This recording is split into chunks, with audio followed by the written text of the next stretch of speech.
طيب دي بوكسات العيدية الجديدة اللي نازلة لعيد الأضحى، معمول منها للبنات وللولاد، الواحدة من دول سعرها 100 جنيه. خلينا نبدأ أول حاجة بالولاد. ماشي كده. بصوا يا جدعان، دي ميدالية على شكل خروف. وتاني حاجة بقى معانا في هذا البوكس هي 5 جنيه. أما بقى تالت حاجة معانا هي عربية. يعني عد ورايا بقى نشوف مثلا الحاجات دي هيبقى سعرها كام كده، احنا مضحوك علينا ولا لا. أما بقى رابع حاجة معانا وهي عملة شكل خروف عامل تسريحة جميلة.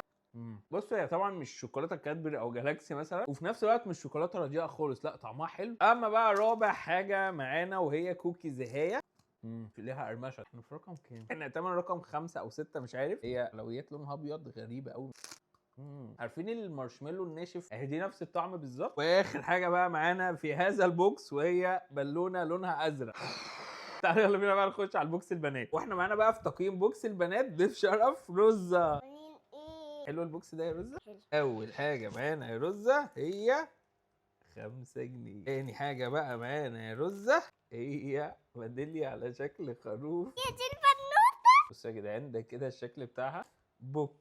انا كنت في نفسي في البطن. رابع حاجه معانا وهي بالونه لونها بامبي. واللي بعده بقى يا جدعان هو نفس البتاع اللي شبه المارشميلو. والحاجه بقى اللي بعدها يا جدعان وهي الخروف. واخر حاجه بقى معانا وهي الكوكيز اهي. الحاجات دي بصوا كلها من حلواني اسمه مرزوق.